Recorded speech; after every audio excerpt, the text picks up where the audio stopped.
Nexus Prime was the biggest trading station in 3-star systems. It floated in the empty space between worlds like a metal city, home to over 200,000 beings from dozens of different species. Ships came and went every hour, carrying goods, passengers, and sometimes trouble. The station had its own laws, its own security force, and its own way of settling disputes. The most famous way was through the arena. Keth Vorin had been the combat arbiter of Nexus Prime for 40 cycles. In human years, that was nearly 50 years of fighting.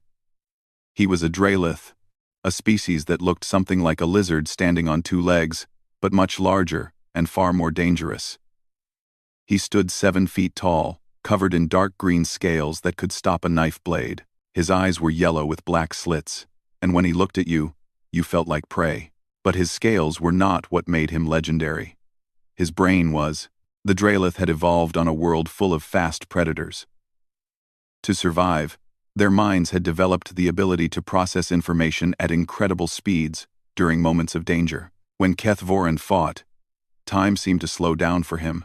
He could see every twitch of muscle, every shift of weight, every small movement that told him what his opponent would do next. By the time a punch was thrown, he had already moved out of the way. By the time a kick was launched, he was already striking back. In 40 cycles, he had never lost a fight. More than that, no one had ever hit him. Not once. Thousands of challengers from dozens of species had tried. Warriors, soldiers, champions of their own worlds. They all failed. Some lasted a few seconds. The best had survived almost a minute. But none of them had ever touched him. The beings of Nexus Prime spoke his name with respect and fear. He was not cruel, but he was absolute. When disputes could not be settled by words or money, they were settled in his arena, and everyone knew how those settlements ended. Danny Cole knew none of this when his ship docked at Nexus Prime. He was 28 years old, born in Detroit on a planet called Earth. He had brown hair that he kept short, a strong jaw with a small scar on the chin, and hands that had been broken and healed more times than he could remember. He was not tall by human standards, just under 6 feet, but he was built solid, like a man who had done hard work his whole life. And he had. Danny grew up in a part of Detroit where the streets taught you lessons that schools never could. His father left when he was 7. His mother worked 2 jobs to keep food on the table. By the time he was 12, Danny had learned that the world was not fair, and that the only person who would protect him was himself.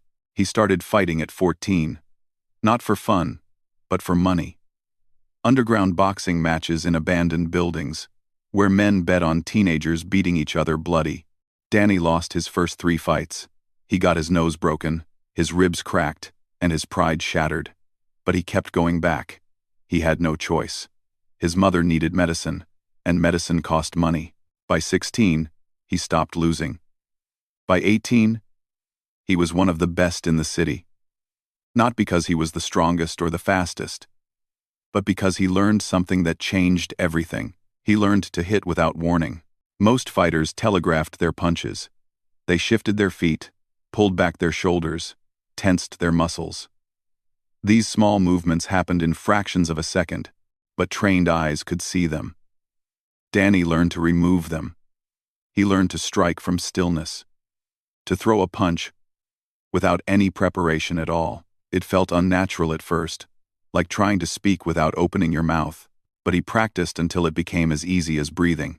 The other fighters called it cheating. Danny called it surviving. At 22, he left Earth. The underground fighting scene had become too dangerous, with too many people wanting him dead for the money he had cost them. A cargo ship captain named Linda Torres offered him a job hauling freight across the stars. She was a tough woman in her 50s, with gray hair and a voice like gravel. She did not ask about his past, and he did not offer it. He worked hard, kept quiet, and sent money home to his mother every month. 3 years later, he was still doing the same thing. The ship was called the Blue Horizon, and it was not pretty. It was an old freighter with rust on its hull and engines that wheezed like a sick animal, but it flew, and it paid, and Danny had learned to want nothing more than that. He shared the crew quarters with 5 other humans, ate the same bland food every day, and spent his free time exercising in the small cargo bay. He did not think about fighting anymore. That part of his life was over. Nexus Prime was just another stop on their route. They were delivering medical supplies to a hospital on the station. A simple job that would take 2 days. Captain Torres gathered the crew before they disembarked and gave them her usual speech. "Keep your heads down," she said, her arms crossed over her chest. "This station has more ways to get in trouble than anywhere else in the sector. I don't want to bail anyone out of security holding, and I definitely don't want to explain to the company why we're missing a crew member. Do your jobs, have your fun, and be back on the ship in 48 hours. Understood?" The crew nodded.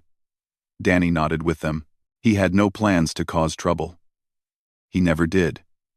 Trouble had a way of finding him anyway, but he had gotten good at walking away from it. A harsh word here, a shove there. None of it mattered. Pride was a luxury he could not afford. He just wanted to finish this run, get his pay, and move on to the next job. He walked down the boarding ramp and onto the station. The air smelled like metal and recycled oxygen. Aliens of all shapes and sizes moved through the corridors, speaking languages he did not understand. Some of them looked at him with curiosity. Humans were still new to the galaxy, still considered primitive by most species. Danny did not mind. He was used to being underestimated. He found a small shop selling hot food and bought something that looked like noodles. He ate alone, watching the crowds pass by, thinking about nothing in particular. 48 hours. That was all he had to get through. He had no idea that in less than 30 hours, the entire galaxy would know his name. The cantina was called the Void's Edge, and it was one of the most popular drinking spots on Nexus Prime. Danny had not planned to go there. He had planned to spend the evening in his bunk, reading an old book he had brought from Earth. But his crewmate Zach Morrison had other ideas. Zach was 24 years old, a pilot with more confidence than sense. He had sandy hair, a quick smile, and a talent for talking his way into places he should not be. He found Danny in the cargo bay doing push-ups and refused to leave until Danny agreed to come out for one drink. "Just one," Danny said. "Then I'm going back to the ship." Sure, Zach said with a grin. "One drink. That's all I'm asking." The Void's Edge was crowded when they arrived. Music played from speakers hidden in the walls, a strange mix of sounds from a dozen different worlds. Aliens sat at tables and stood at the bar, drinking liquids of every color. The air was thick with smoke and noise.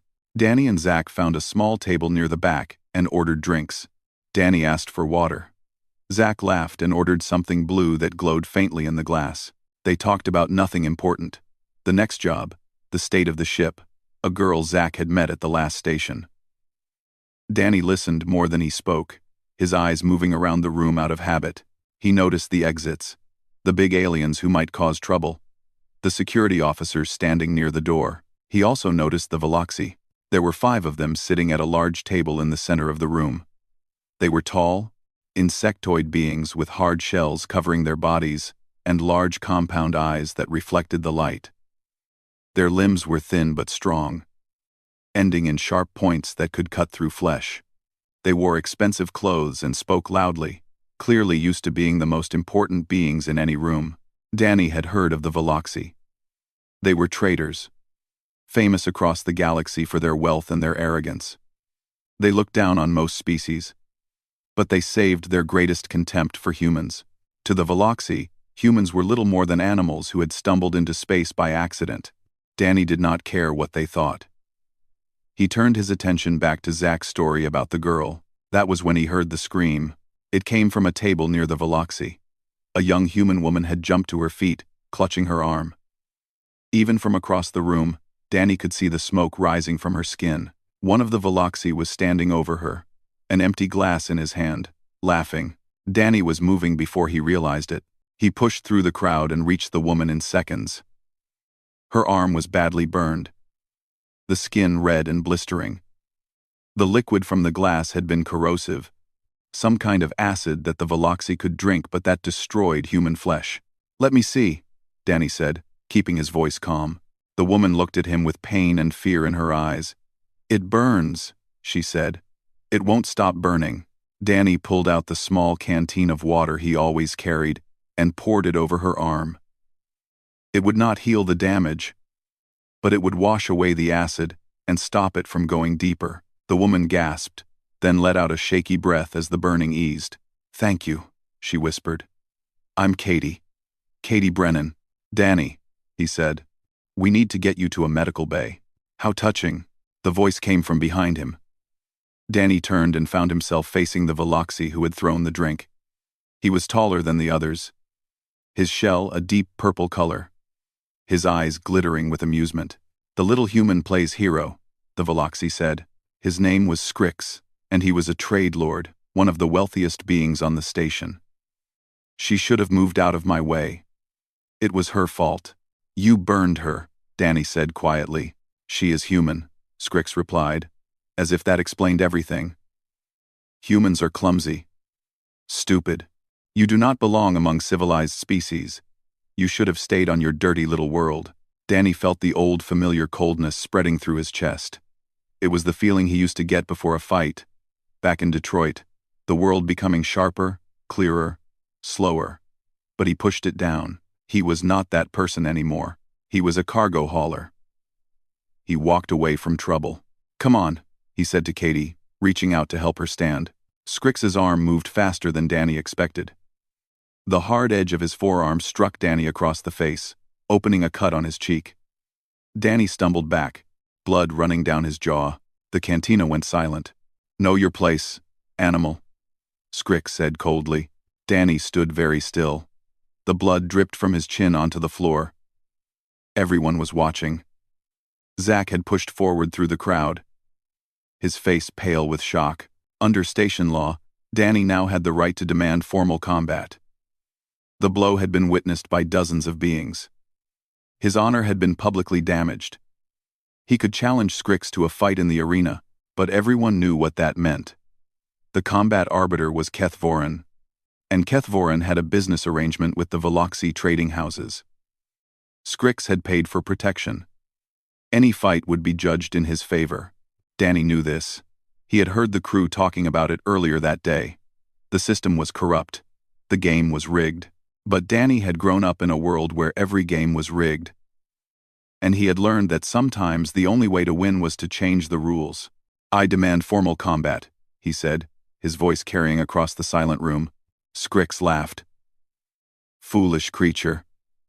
You will face the arbiter, and you will lose." "No," Danny said. "I will face the arbiter, but not as Scrix's opponent." He paused, letting the words sink in.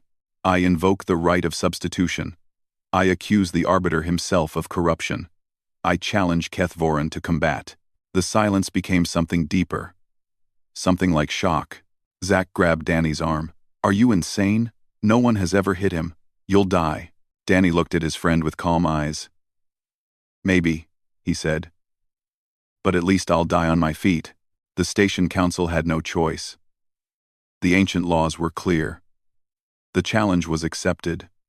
The fight would take place the next day, in the grand arena, before the entire station. Danny walked out of the cantina with Katie leaning on his arm and Zach following behind. He did not sleep that night. He sat in his bunk, thinking about everything he had learned in those dark Detroit basements. About how to hurt someone before they knew the fight had started. Tomorrow, he would find out if those lessons worked on aliens. The Grand Arena was the heart of Nexus Prime. It sat in the center of the station. A massive circular space, with seats rising up in every direction. 50,000 beings could watch a fight there.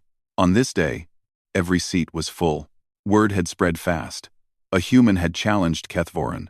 Not just any challenge, but an accusation of corruption. The arena had not seen anything like this in decades. Beings came from every section of the station, pushing and crowding to find a place to watch. Those who could not get inside gathered around screens in cantinas, shops, and corridors. The betting booths were busy. The odds sat at 200 to 1 against the human. Some bookmakers refused to take bets at all, saying it was not fair to steal money from fools. A few humans placed bets anyway, more out of loyalty than hope. Captain Linda Torres stood in the crew section with Zach and the others from the Blue Horizon. Her face was hard and angry. "I told him to keep his head down," she muttered. "One simple job. That's all I asked for." Zack said nothing. He had tried to talk Danny out of it all night. Danny had just smiled and said he had made up his mind. Down in the preparation room beneath the arena, Danny wrapped cloth strips around his hands. He had refused all weapons. The fight would be hand-to-hand combat. A medical officer had treated the cut on his cheek and asked him 3 times if he understood that he was probably going to die. "I understand," Danny had said each time. Now he was alone with his thoughts. He stretched his muscles slowly, working through the movements he had practiced thousands of times. He did not feel afraid. He felt clear, like a lake without wind. This was the feeling he remembered from the old days, from the basement fights, where losing meant more than just pain. A guard came to the door. "It is time." Danny nodded and followed. The roar of the crowd hit him like a wave when he stepped into the arena. The light was bright, making him squint. The floor was smooth stone, worn by countless fights over countless years. Above him, screens showed his face to the watching thousands. He looked small and alone. Then Keth Voran entered from the other side. The Dralith moved with the grace of a predator. His scales caught the light, shining dark green and gold, his yellow eyes fixed on Danny with calm interest. He was not worried. He had done this so many times that it was almost boring. The crowd cheered for their champion. Some booed the human. Danny ignored all of it. They walked to the center of the arena and faced each other. A judge's voice echoed from the speakers, explaining the rules.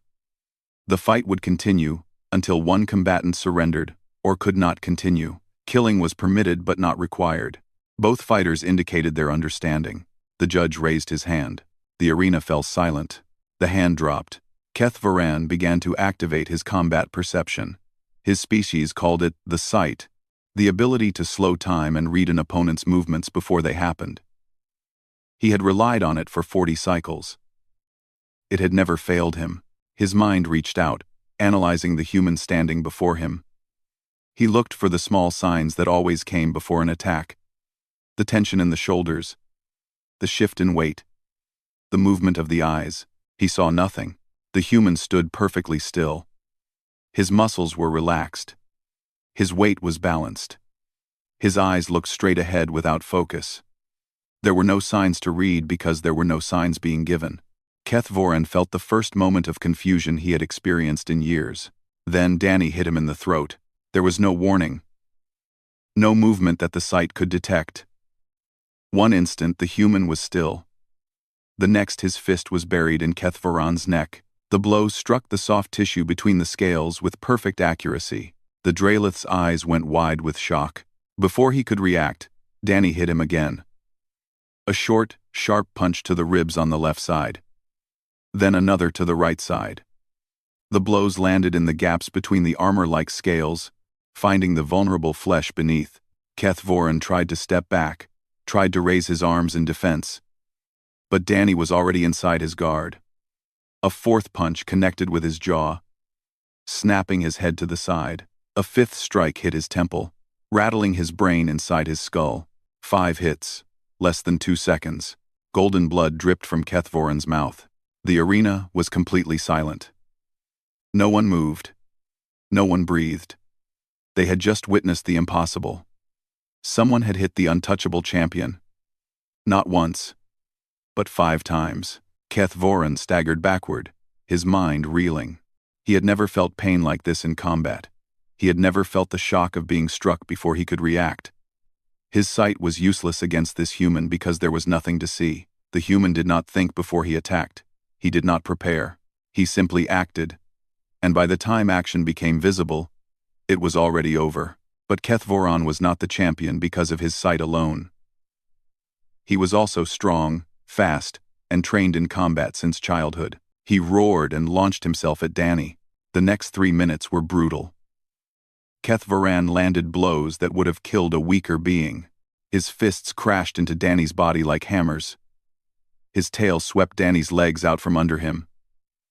His claws opened cuts on Danny's arms when he blocked, but Danny kept getting up. Every time he fell, he rose again. Every time Kethvoran knocked him down, he came back swinging. The Detroit streets had taught him something that no formal training could teach. They had taught him to eat pain like food. They had taught him that the fight only ended when you stopped breathing. Danny's face was swollen and bloody. His ribs were cracked. One eye was nearly closed. But he kept moving forward, kept throwing those invisible punches that Kethvoran could not predict. He caught the Dralith with another clean shot to the jaw. Then another to the body. Kethvoran was slowing down, confused and hurt in ways he had never experienced. Danny saw his moment. He ducked under a wild swing and got behind the champion. His arms wrapped around Kethvoran's neck, locking in a chokehold.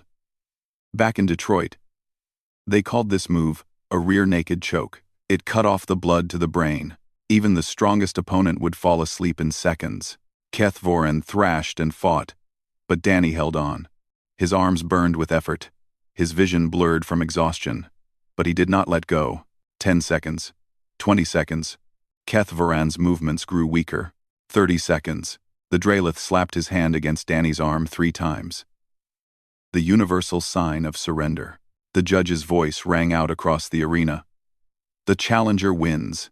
Danny released his hold and collapsed onto his back, staring up at the lights. The silence lasted another heartbeat. Then, the arena exploded with noise. He had won. The unbeatable champion had been beaten. The untouchable legend had been touched. And the entire galaxy had watched it happen. Danny closed his eyes and let himself rest. He had done the impossible. Now he just wanted to sleep. Danny woke up in a medical bay. The lights were soft, and something was beeping steadily near his head. He tried to move and immediately regretted it. Every part of his body screamed in pain. "Don't try to sit up," a voice said. He turned his head slowly and saw Katie Brennan sitting in a chair beside his bed. Her arm was bandaged where the acid had burned her. She looked tired but was smiling. "How long was I out?" Danny asked. His voice came out rough and dry. "About 18 hours, Katie said. She handed him a cup of water, and he drank it gratefully. "The doctors said you have 4 broken ribs, a fractured cheekbone, internal bruising, and about 100 smaller injuries. They also said you should be dead." Danny let out a small laugh, then winced at the pain. "I get that a lot." The door opened, and Captain Torres walked in. Her face was unreadable as she approached the bed and stood looking down at him. Danny waited for the lecture. He had disobeyed her orders. He had caused exactly the kind of trouble she had warned against. Instead, she reached down and gently squeezed his shoulder. "You stupid, brave fool," she said quietly. "I've never been so angry and so proud at the same time." Danny felt something loosen in his chest. "Sorry, Captain. Don't apologize. Just heal." She straightened up, and her voice became businesslike again. "I'm extending our stay by a week. The council wants to meet with you when you're well enough, and I have a feeling there are going to be some opportunities coming our way." She was right about the opportunities. News of the fight had spread across every communication network in the sector. Within hours, it had reached the core worlds. Within a day, it was being discussed in military academies, government offices, and bars on 100 different planets. The footage was analyzed frame by combat experts from every major species. They watched Danny's first 5 strikes over and over, slowing them down, zooming in, trying to understand what had happened. The Dralith called it impossible. Their sight was supposed to predict any attack. How could a human move without any warning? Military advisors from the Galactic Council requested formal interviews with Danny. They wanted to know if all humans could fight like this, or if he was special. Defense contractors sent messages offering enormous sums of money for training contracts. News organizations begged for exclusive statements. Danny ignored all of them. More importantly, the scandal around Scrix and the Veloxy trading house exploded. Danny's accusation of corruption had been proven true. Evidence emerged that Kethvoran had received payments from multiple wealthy parties in exchange for favorable judgments in the arena. The station council launched an investigation. Scrix's trading license was suspended, and he was banned from Nexus Prime for 10 cycles. The Veloxi government issued a formal protest, claiming the whole situation had been manufactured to embarrass their species. No one believed them. Zach visited Danny every day, bringing food from the cantina and stories from around the station. Apparently, Danny had become something of a hero among the human population of Nexus Prime. His name was written on walls. People raised drinks in his honor at bars he had never visited. A merchant had started selling shirts with his face on them. "You're famous," Zach said, grinning. "The man who did the impossible."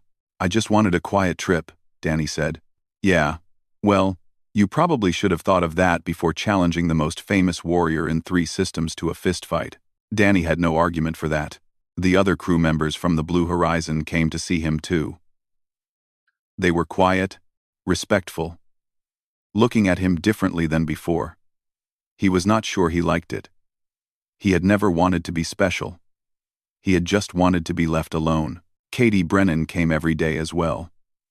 She was a xenobiologist, she told him, studying how different species evolved on different worlds. She had come to Nexus Prime to research the Draelith, never expecting to meet one in quite this way. "What you did in that fight," she said one afternoon. "The scientists are calling it non-telegraphic combat. Your movements don't signal your intentions. It's like your body bypasses the normal process of preparing for an action." "I don't know about all that," Danny said. "I just learned to hit people without letting them know it was coming." "That's exactly what I mean. Most species develop fighting styles that include preparation movements because it helps them generate more power. Humans evolved in a more chaotic environment. You learn to sacrifice some power for the element of surprise." She leaned forward, her eyes bright with curiosity. "Do you know how remarkable that is? Your species has only been in space for a few decades, and you've already shown abilities that other species didn't know were possible." Danny thought about the basement fights in Detroit, about the older kids who used to beat him up after school, about learning to survive in a world that wanted to crush him. "We had a lot of practice," he said simply. A week after the fight, Keth Voren came to see him. The Draelith had to duck to fit through the medical bay door. His scales still showed the marks of their battle, bruises and cuts that had not yet fully healed. He moved stiffly, like someone who was not used to being injured. Danny tensed, not sure what to expect. Keth Voren stood at the foot of the bed and looked at him with those yellow eyes. For a long moment, neither of them spoke. "I have been fighting for 40 cycles," Keth Voren finally said. "I have faced thousands of opponents. I thought I understood combat better than any living being." He paused. "I was wrong." Danny said nothing. "Your first strikes hit me before I knew the fight had truly begun. My sight showed me nothing. There was no preparation in your body, no intention I could read. You moved like a creature without a future, acting without thinking." The Draelith shook his head slowly. "I have watched the recording many times. I still do not fully understand how you did it." "Neither do I," Danny admitted. "I just fight the way I learned to fight. On your world, in my city, in dark rooms where losing meant dying." Keth Voren was quiet for a moment. "Humans are a strange species," he said. "The galaxy sees you as primitives, newcomers who do not deserve your place among the stars. But I think the galaxy is wrong. I think your kind survived horrors that made you into something unexpected." He turned to leave, then stopped at the door. "You have earned my respect, Danny Cole. Few have ever done that." Then he was gone. Danny lay back against his pillow and stared at the ceiling. He thought about what Keth Voren had said, about what Katie had said, about what all of this meant. He was still thinking about it when sleep finally took him. 3 months passed. The Blue Horizon flew its usual routes through the shipping lanes, carrying cargo from station to station, world to world. Danny healed slowly, his ribs knitting back together, his bruises fading to memories. By the 6th week, he was back to work, hauling crates and running maintenance checks like nothing had changed. But everything had changed. He noticed it in small ways at first. The way aliens looked at him when he walked through stations. Before, their eyes had slid over him like he was furniture. Now, they lingered. Some looked curious, Some looked nervous. A few nodded with something like respect. He noticed it in bigger ways too. Human merchants reported that negotiations went smoother than before. Human ships were given better docking assignments. Human workers were offered contracts that would have been unthinkable a year ago. The galaxy had not suddenly decided to love humanity, but it had decided to stop ignoring them. News networks still ran stories about the fight. Analysts still debated what it meant. Military schools had added human combat footage to their training programs. Some Draelith warriors had traveled to Earth to study human fighting styles, hoping to learn the secrets of non-telegraphic movement. Danny wanted nothing to do with any of it. He turned down every interview request. He rejected every contract offer. When a famous weapons manufacturer offered him enough money to buy his own ship, he said no, and went back to mopping the cargo bay floor. Captain Torres thought he was crazy. She said so, at least once a week. "You could be rich," she told him over dinner in the ship's small galley. "You could be powerful. Important people want to meet you. Why do you keep saying no? Why?" Danny shrugged. "I'm not interested in being important." "Then what are you interested in?" He thought about it for a moment. "This," he said finally. "The ship, the work, sending money home to my mom. I never wanted anything more than that." Torres shook her head, but she stopped pushing. She understood, in her own way. Some people were not built for fame. Some people just wanted to be left alone. Zach was less understanding. "You beat an unbeatable alien in hand-to-hand combat," he said one evening, his voice full of frustration.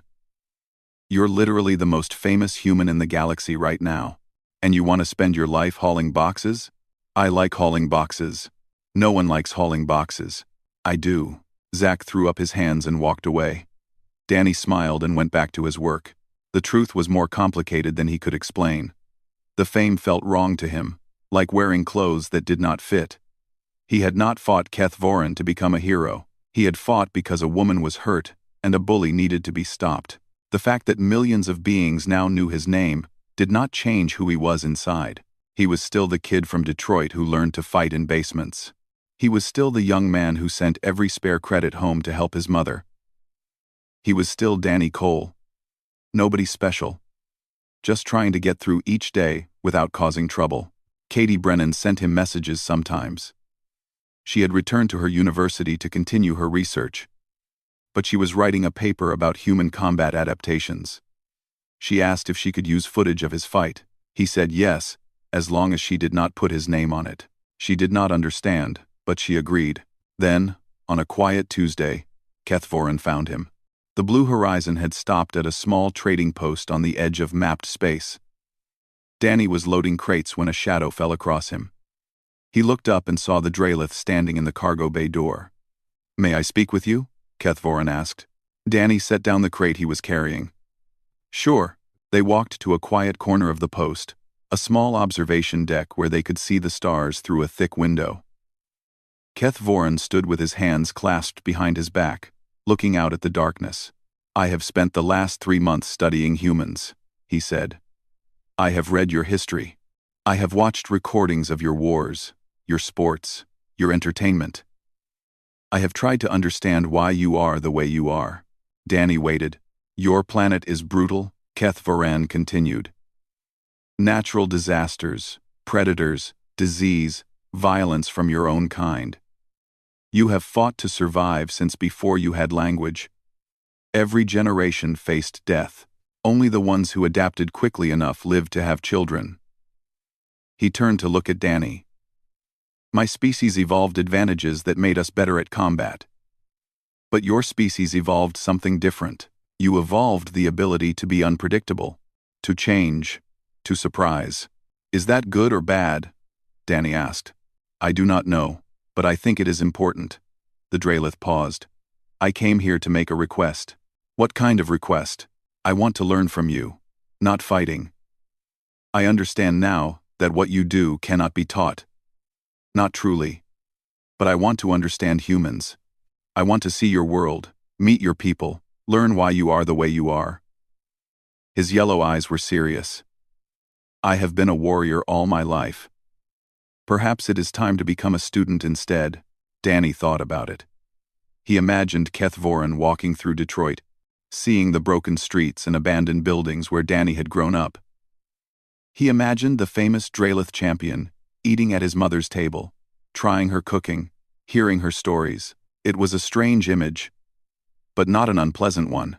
"I can't promise you'll find what you're looking for," Danny said. "That is where you are wrong," Keth Voren said quietly. "You are very special. You just do not see it because you are too close." They stood together in silence for a while, watching the stars. "Okay," Danny said finally. "When my current contract ends, I'll go home for a visit." "You can come if you want." Keth Voren inclined his head. "Thank you, Danny Cole. Don't thank me yet. My mom's going to have a lot of questions about why I'm bringing a giant lizard to dinner." 2. The Drelith made a sound that might have been a laugh. Later that night, Danny lay in his bunk aboard the Blue Horizon, thinking about everything that had happened.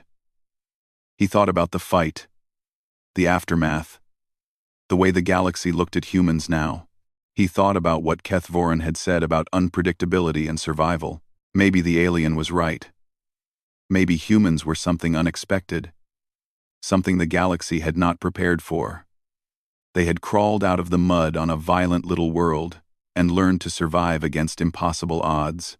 And now they were spreading across the stars, bringing their chaos and their stubbornness and their refusal to stay down. Danny did not know what the future held. He did not know if humans would become great or fade away into the dark between worlds. But he knew one thing for certain. They would keep fighting, they would keep surviving, and they would keep surprising anyone foolish enough to underestimate them. He closed his eyes and let sleep take him, dreaming of stars and distant worlds and a galaxy that was finally starting to pay attention. Somewhere across the universe, a news commentator finished her evening broadcast with a final thought. They said no one had ever hit him. But no one had ever fought an Earthborn human. And now the whole galaxy knows why that matters.